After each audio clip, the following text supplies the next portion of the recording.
Hello guys, so I am making this video about an article I found. It's an article about Five Nights at Freddy's and Taylor Swift. So it's basically an article about the Five Nights at Freddy's movie and 1989 Taylor's version, because if you didn't know, which I do not blame you, like the reason I knew is because I'm a fan of both. No, actually because I was a fan of one at that time, and then I was like, one of my friends was a fan of Fnaf at that time, and he still is. So that is why I knew that the Fnaf movie and Taylor Swift and the Taylor Swift album were releasing on the same day. I have listened to that album multiple times. It's 1989. It was actually released. It's almost 10 years since it was originally released, and 1 year until before it was released. Only a month before its 1 year anniversary. That's crazy. And also the 10-year anniversary of 1989. So basically, this article is just one of those stupid articles that just want that just have a huge target audience, so they can get the most views, and because the more views and attention the article gets, the more money they make, and the more money they make, yeah. But the article, it has no other purpose. It isn't to inform, it isn't to educate, it isn't to entertain. It doesn't give 10 movies you should watch in 2024, or yeah, like that, okay? Or it doesn't tell you about the news. Its whole purpose is just that. I honestly just found the article at while I was searching for a Taylor Swift pictures, Taylor Swift fan art, because I'm a Swiftie and I was actually gonna make another video about that, but then I found this and I was like, oh my god, that's actually a better YouTube video idea. And I was like, yay. And that's how this video came to be. My friends honestly agree that this article low-key sucks. It's really boring and everything is not good about it. So, see you on the other side. Bye. The article, it's called "Which 1989 Taylor's version songs represent the Five Nights at Freddy's characters?" It's by Palif Raspberry. It was published on November 20th, 2023. It's published by the Daily Mississippian. The reading time is 5 minutes. Now I shall be reading the intro part. In the shadow of pop culture double releases such as the iconic Barbenheimer over the summer, fans of a certain world-renowned pop star calibrated with the pace of a horror video game dubbed Five Nights at Taylor's. The Five Nights at Taylor's was an album by Taylor Swift, and the Five Nights at Freddy's movie were released on the same day, Friday, October 27th. The re-recording of Swift's career-defining 1989 was announced on August 9 during the last show of the North American leg of her Eras tour, set to release exactly 9 years after the initial album.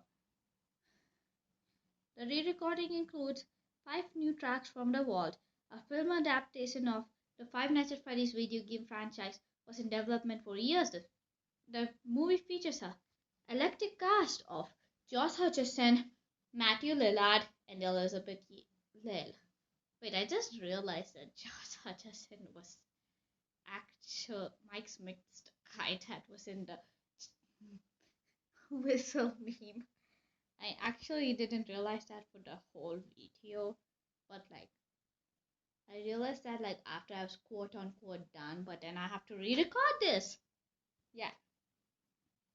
Anyway, the film includes animatronic puppets and this little bit Easter egg that only die-hard fans would appreciate. With both coming out on the same day, it's only right that each major character from the film gets assigned a song from the album, providing a soundtrack to Five Nights at Taylor's. Yep, now you guys will see my criticisms. Bye, have a. Oh, I'm back again. It's actually been a few weeks now since I recorded the last part, and the reason it took so much time between these two cuts, you probably haven't noticed, but I tend to procrastinate, okay? You have probably seen in my schedule cycle, sometimes I upload it literally every single day, and then after that, I don't upload for months at a time. That's me. Maybe that's why my YouTube channel barely grows. But anyway, let's see which characters relate to which. Mike Smith. Out of the Woods, Taylor's version. The film's main character, Michael Hutcherson, is haunted by his past as he remembers the kidnapping of his little brother when they were kids on a vacation camping in the woods of Nebraska. He revisits those woods in his dream, and they serve an important role in the plot of the movie.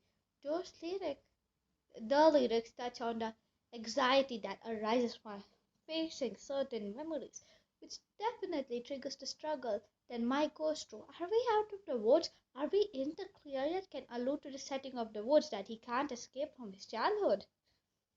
Okay, I gotta give credit. That's a good connection. Perfect. Now let's see this. Freddy Fazbear, all you had to say, Taylor's version. As the leader of the devious animatronic pack, Freddy is the character that doesn't want anybody who stepped in the pizzeria to leave. For instance, Mike's little sister, Abigail. Freddy wanted her to stay with him and the rest of the gang forever and wanted to go as far as to make her a puppet just like them. Okay, this is okay connection. Next is style. Chica Style Taylor's version. Style Taylor's version is a fun track that is about two people so compatible with each other that they never go out of style.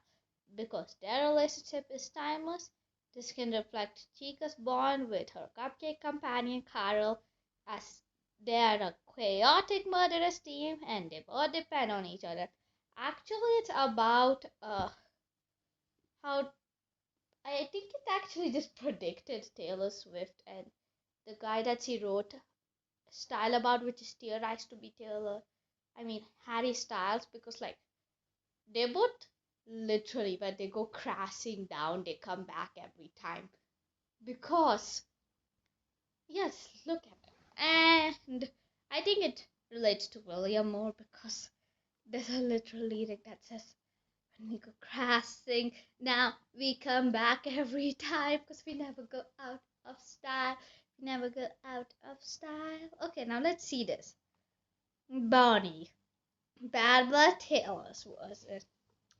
According to fan theories, each of the children that possessed the animatronic side in different states of distress. Bonnie is theorized to have died putting up a fight against his kidnapper and murderer William Afton Lillard.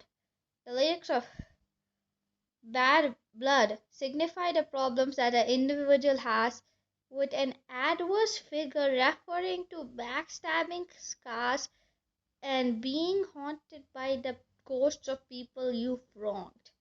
Bonnie is a very aggressive character, so The most aggressive song of 1989 Taylor's version feels the most appropriate.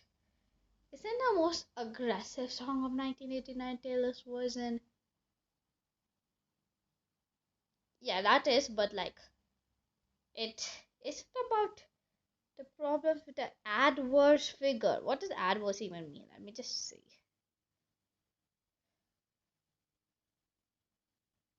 Yeah, kinda, but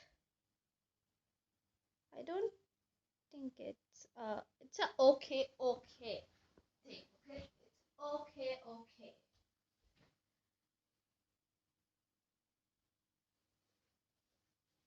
Anyway, Foxy, New Romantics, Taylor's Words is my favorite track in the song. Okay, Foxy is the fastest animatronic in the game and the movies. A lot of energy calls for an energetic song.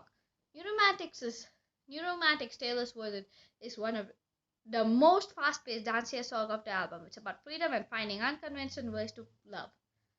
Actually, it's about most of it is like sarcasm. Maybe that's why I like it so much because it's all sarcastic, and I like sarcasm.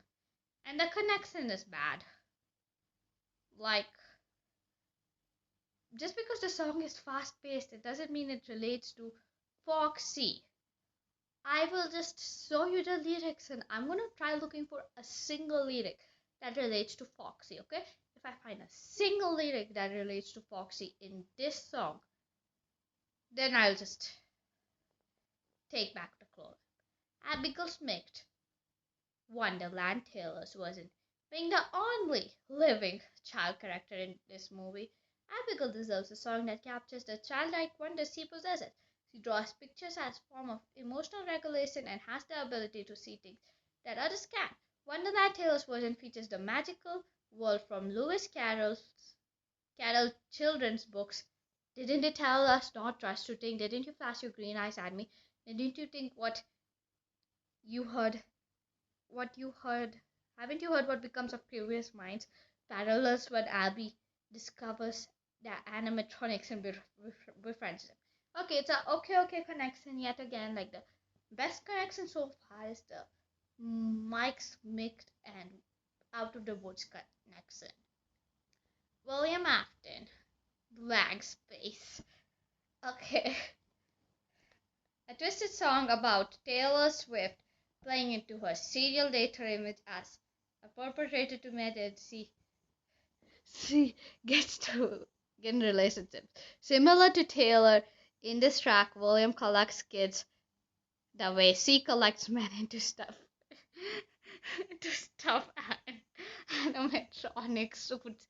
The song contains lyrics about torture, screaming, crying, and being a nightmare dressed like a daydream. Could refer to Afton dressing. Wait, to William dressing up in the spring trap suit to lure victims to their demise. This connection sucks.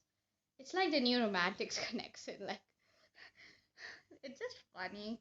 Like, it's about Taylor Swift being a serial dater, and again, like new romantics, it's a mostly sarcasm song. And you know what's the main bridge of the song?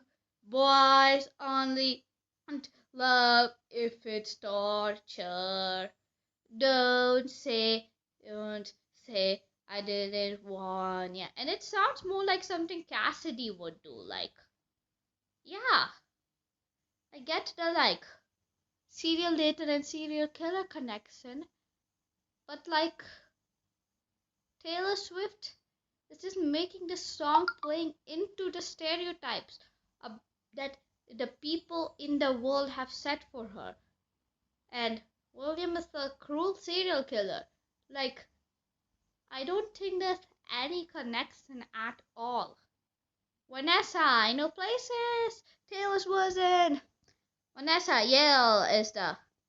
Vanessa Lale is the person who helps Mike the most, even though her father is the person behind all the supernatural things happening. She feels guilty about her dad's activities, so in turn, she helps Mike survive his rat. She visits him during every one of his trips and gives him helpful advice and tips before her true identity is revealed. The lines taking about knowing places to run and hide relate to the hiding feature that is prominent in the video games. Yep, that makes sense. That yet again makes sense. So the best connections of all of them are Vanessa Afton to I Know Places and Michael Smith to Out of the Woods. And the worst connections are Foxy to New Romantics and William Afton to Blank Space. Now you guys are gonna be seeing the commentary which I'm gonna record right after this part because I don't wanna procrastinate anymore. Bye. This is my criticisms about the article which is connecting 1989 Taylor's version songs to the Fnaf movie characters or the Fnaf movie characters to 1989 Taylor's version songs, whichever fandom you were in first or whichever fandom you're currently in or whatever way you like it. Now, I honestly believe this article should not even exist. Like, you guys don't understand how useless it is. It isn't about any news, it isn't influencing people in any way. It's just, oh, look, there is these characters in a movie that is based off a video game that is really popular.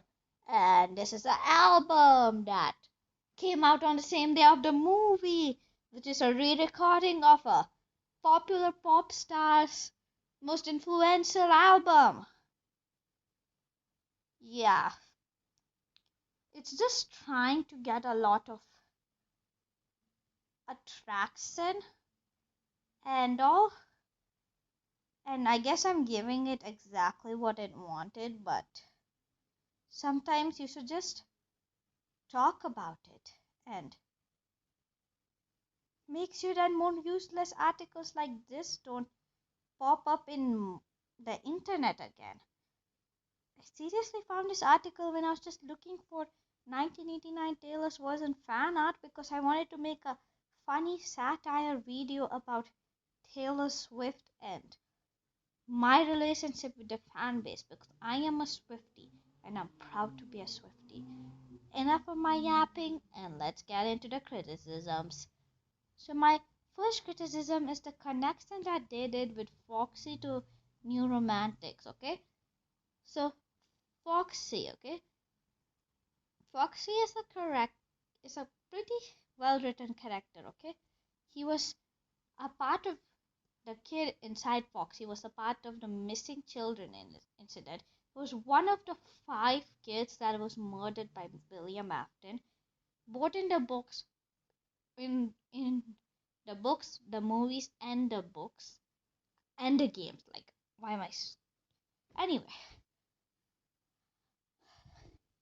and I like his character, okay? And I like the jokes that CG5 makes about him in the song Bite of 87.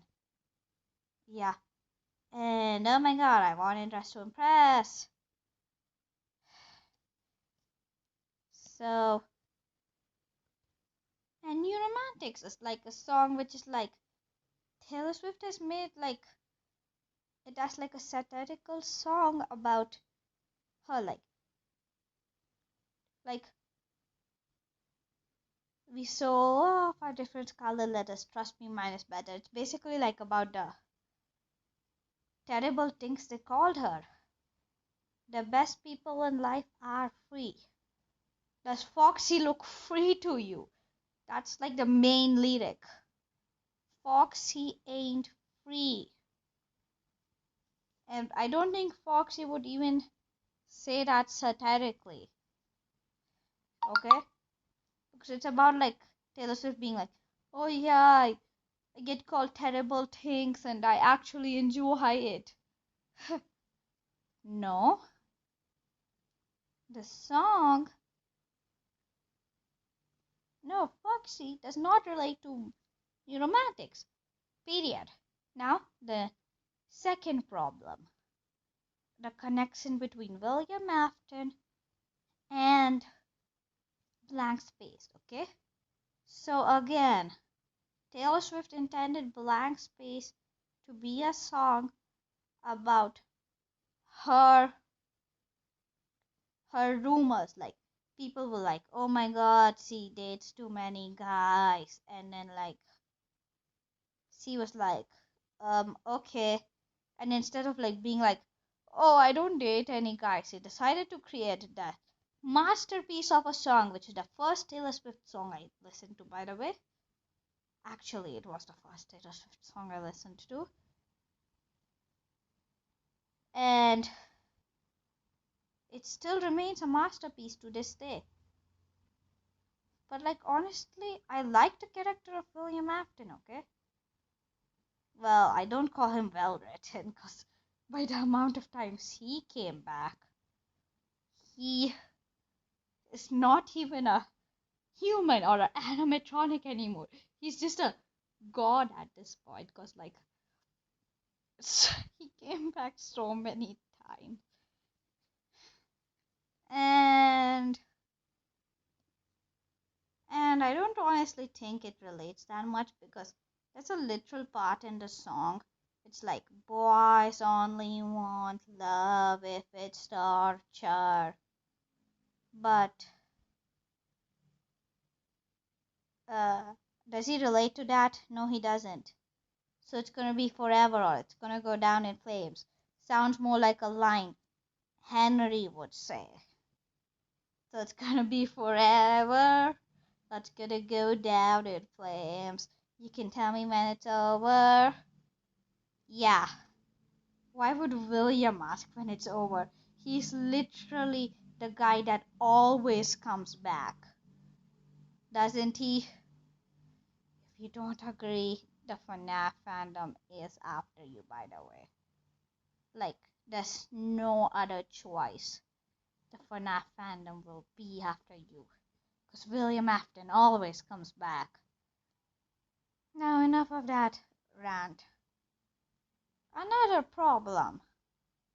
Yep, I have a lot of it. This article seems to be written by a person that isn't a Swiftie, isn't a FNAF fan. He's probably just writing for the fun of it.